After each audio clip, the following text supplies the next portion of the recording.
What if the path to personal freedom, to real happiness, wasn't actually about adding more stuff to your life, but maybe about letting go of what's holding you back? That's a powerful question to start with. Welcome to the deep dive. Today we're taking a really profound journey into an incredibly influential book. It's genuinely transformed millions of lives. Don Miguel Ruiz's The Four Agreements, a practical guide to personal freedom. A classic for a reason. Exactly. And our deep dive today, it's built from a really rich collection of sources. Everything from the book's core descriptions, editorial reviews, fascinating insights directly from the author. And all those customer experiences too, right? Yeah. Plus academic perspectives from its Amazon page. Quite a miss. A real treasure trove, yeah. Our mission today is basically to unpack the core wisdom of this ancient Toltec philosophy and figure out why it still resonates so much today. We want to offer you a powerful shortcut to understanding its impact. Sounds good. Where do we begin? Okay, let's unpack this. Oh. So, for those maybe less familiar, the Four Agreements is rooted in ancient Toltec wisdom. And it's important to get this. The Toltec weren't like a specific race or tribe. Right. They were more a lineage of scientists and artists known as men and women of knowledge. They gathered at Teotihuacan. Which is often called the place where man becomes God. Quite a name. It is. And a key insight emerges from this wisdom's origin. About 3,000 years ago, there was this person studying to be a medicine man. Okay. And he had this incredible realization that everything is made of light. Everything. Yeah. And that all that exists is essentially one living being. Wow. Everything is light. Yeah. He saw light as the messenger of life because it's alive, it contains all information. He perceived this harmony between what he called the tonal. The tonal, what's that? Think of it as everything we can perceive, define, label in the physical world. The stars, the objects around us. Got it. And the Nagual, that's the formless, indefinable spirit or energy beyond our perception. The light between the stars, so to speak. Ah, okay. The seen and the unseen. Exactly. His insight was that life itself is this interplay, and he recognized himself in everything. Ruiz describes this realization as pure truth, pure love, pure light. So the idea is we're born into this pure truth. Our presence is a miracle. We just perceive what is, no filter. Right, as infants. But then Ruiz argues we quickly become domesticated. Domesticated. Like pets. Well, kind of. It means our innate perception gets overwritten. We're taught what's good, bad, right, wrong. Ah, by parents, society. Precisely. And this process replaces our inherent truth with symbols, words, opinions, rules, grafted onto everything by the adults around us. This creates our perceived reality, or what Ruiz calls our dream. And this learned reality, this dream, it ends up dictating everything. Pretty much. It leads to self-judgment, self-punishment, a life often ruled by fear, anger, jealousy, all that stuff. Yeah. Our minds become what he calls a mitote. Mitote, like a fog. Exactly. A fog where thousands of different voices are all speaking at once. Total chaos. Nobody really understanding each other. The book literally calls this living in a dream of hell. That's intense. But it makes sense when you think about internal conflict. What's fascinating here is how this framework posits that our suffering isn't external, but rather an internal construct based on what we've agreed to believe. Right. It raises an important question. If our reality is a dream, can we consciously choose to dream a better one? So the promise isn't about changing the world outside, but liberating ourselves inside, waking up from that dream of hell by changing the invisible rules, these agreements. That's the core idea. The book basically hands you the keys to redesign your internal reality. So if we're in this dream of hell, how do we build that heaven on earth?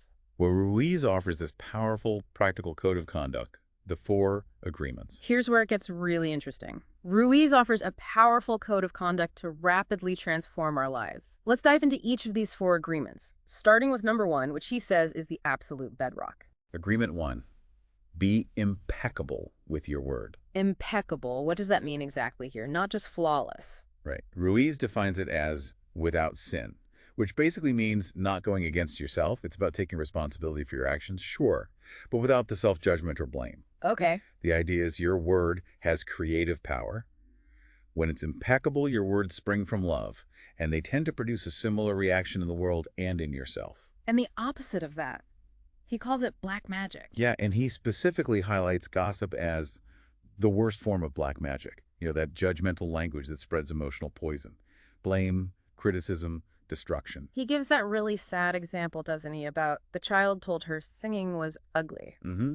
And she makes an agreement with herself never to sing again, just based on words. Wow. So the benefit of being impeccable is using your words for love, which breaks those old suffering agreements. It lets you build your own dream of heaven. Exactly. And he adds a nuance. It doesn't mean being brutally honest if that honesty isn't loving. It's about the intent behind the words. Intentionality. Got it. Precisely. It's about the energy you put out there. Once you start getting a handle on the power of your word, the next logical step is agreement 2. Don't take anything personally. This one's huge. And honestly, it's such a relief if you can actually do it. It really is. The core idea is simple but profound. Whatever people do or say, it's because of them, their own beliefs, their own personal dream. It's not actually about you. So what someone thinks about you, it says more about them. That's the idea. He even calls taking things personally the maximum expression of selfishness, because we make everything about me. Huh. Never thought of it that way. Selfishness. But if you don't take it personally, you can keep your heart open, stay unharmed. You trust yourself to make choices regardless of praise or criticism. Now, you mentioned sources. One reviewer brought up a point here. They asked, well, what if your word wasn't impeccable? Couldn't someone's anger actually be about you then? How does that fit? That's a great question. It shows how these agreements interconnect. Ruiz would likely say, even if your words or actions triggered their anger. Okay. Their reaction, the intensity of it, how they process it, that's still filtered through their dream, their past agreements. Your action might be the stimulus, but their internal response is still theirs. So their reaction is their truth about the situation, not the truth about me. Exactly. It comes back to their perspective versus some objective reality about you. Okay, that clarifies it. And this idea of managing our internal world leads right into number 3, doesn't it? It does. Agreement 3, don't make assumptions. Ruiz makes a really bold claim here. He says, all the sadness and drama you have lived in your life was rooted in making assumptions and taking things personally. Yeah, that all is strong, and one reviewer definitely noted their skepticism about using such an absolute term. Understandable. But the core point feels right. We assume so much, right? We do. We often assume meaning, especially negative meaning, because we're afraid to ask for clarification. We fill the gaps ourselves. Totally relatable, like agonizing over a text message's tone. Exactly. So the solution he offers is super practical. Make sure the communication is clear. If you don't understand, ask. Just ask. Have the courage to ask questions until you are clear as you can be. And even then, do not assume that you know all there is to know. It challenges that self-centeredness, where we think it's all about us, causing so much needless pain. It's about replacing assumption with curiosity. I like that. Me too. And this brings us naturally to the 4th agreement, which is really about putting the first 3 into practice. Right. Agreement 4, always do your best. This one is all about the action. It's how you live the other 3. And the key is that your best isn't fixed, right? It changes. Absolutely. Ruiz emphasizes this. Your best fluctuates day to day, even moment to moment. Depends on your mood, your energy, circumstances. So it's not about perfection. Not at all. The key is to strive for your current best. Don't push for more than you have, but don't slack off either. Just your best right now. And the motivation, not reward. No, he says do your best out of love for the doing, not for what you'll get out of it. I find this one really liberating. Takes the pressure off. It truly does. It fosters resilience. Doing your best helps you practice the other 3. And even if you mess up on the others. Which we will. Of course. If you break an agreement, you just start again the next day, doing your best to uphold it. He calls this becoming a master of transformation. Master of transformation. I like that. If we connect this to the bigger picture, these 4 agreements provide a deeply practical framework. They are not about reaching some static state of perfection, Right. but rather a continuous practice of awareness and intention.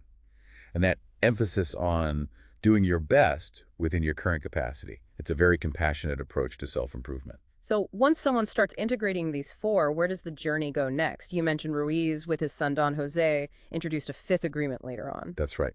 And a broader perspective on the whole transformation. The 5th agreement is be skeptical, but learn to listen. Skeptical but listen. How does that work? Well, since symbols are words, interpretations aren't the actual truth and can even be lies. Why? It's crucial to be skeptical, not just of what others tell you, but even what you tell yourself. Question those internal narratives. Huh. Be skeptical of my own thoughts. Exactly. But then learn to listen. Listen carefully to others, not necessarily to believe them wholesale, but to understand their symbols, their stories, their dreams. So it's about understanding their perspective, their map of reality. Right, which improves communication hugely and helps you discern what's actually relevant or true for you. This leads to that interesting point about truth itself. Ruiz says our symbols, our words aren't the truth. Like a chair. Yeah, the physical chair that's truth. But calling it a chair, saying it's comfy or ugly, those are just symbols, interpretations we've agreed on. They're useful, but they're not the thing itself. Exactly. Understanding that distinction gives you power over your internal narrative. By controlling your symbols, the real you can emerge and make choices. So this whole process, this transformation, Ruiz maps it out in stages, these attentions. Yes, he outlines a journey through 3 attentions. The first attention is the starting point. The ordinary dream, or the dream of victims. Dream of victims. It's that stage where we just absorb and believe all the symbols, the rules. We're taught, we feel swept along by others' expectations, letting their opinions define us. Victims of a reality we didn't consciously choose.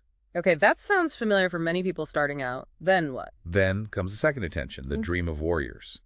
This is when you wake up and realize, hey, this dream I'm living, it's based on lies, on agreements I never consciously made. So you fight back. Exactly. You declare war, an internal war against the lies, against that inner critic, the tyrant or a big judge in your mind. The one that punishes you over and over for the same mistake. Precisely. Ruiz notes humans are unique in punishing themselves thousands of times for one mistake, unlike real justice, which is paying once. The warrior fights to stop that cycle, to reclaim their true self. It's an internal battle, makes sense. Yeah. In the final stage. The third attention, the dream of masters. This is reached after what he calls the last judgment. Not some external event, but the moment you accept yourself and everyone else exactly as they are. Total acceptance. Yes. The internal war ends. A new dream begins, one of truth, respect, joy. It's a return to our real state, our divine self, experiencing this communion of love with everything. He calls it a resurrection. He does, leading to freedom with wisdom, like a child's freedom, but conscious. The goal is just joy, no judgment, no need to be right, no shame, just authentic living. Wow, that's quite a journey mapped out. And the impact of the book itself, the 4 Agreements, it's been, well, huge. Remarkable, really. A New York Times bestseller for over a decade. Over a decade. Yeah. Translated into the numbers very slightly, but somewhere between 46 and 52 languages. Incredible reach. And sales. Yeah. Over 12, maybe even 15 million copies worldwide. Just staggering numbers. And it's not just sales figures. The endorsements are pretty powerful, too. Oh, absolutely. You've got Oprah Winfrey calling it simple, yet so powerful, saying it made a tremendous difference for her. That's big. Then Deepak Chopra calls it a roadmap to enlightenment and freedom. Wayne Dyer found it inspiring. Big names in the field saw its value. And the everyday readers, what do the testimonials say? I imagine they're pretty compelling, too. Hugely compelling. So many people describe it as literally life-changing, talking about healing, grounding, finding a whole new mindset. What kind of changes? Things like breaking free from old patterns, healing old wounds, learning to embrace challenges, approaching life with more gratitude and clarity. Common themes pop up again and again. And the writing style itself. People often call it eloquently written, highly readable, enlightening, and really easy to apply. That practicality seems key. Many also mention its calming effect, helping with stress, emotional pain. You know, reading through reviews, some people mentioned the repetition in the book. Some found it helpful, almost meditative. Others may be a bit redundant. Yeah, I saw that too.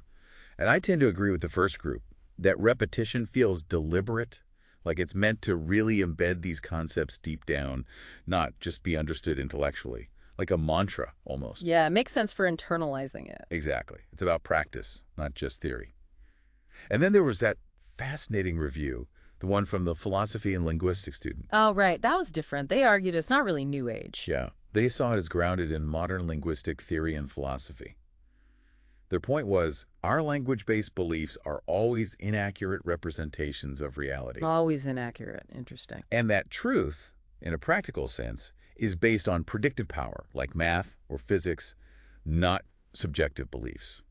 So choosing positive beliefs isn't just wishful thinking. It's a practical choice. It's a liberating, practical choice for constructing a more functional, less painful reality for yourself. A really interesting academic take on it. That really adds another layer. And then there's that unique detail. Ruiz received a U.S. Air Force Challenge coin. Engraved with the four agreements, yeah.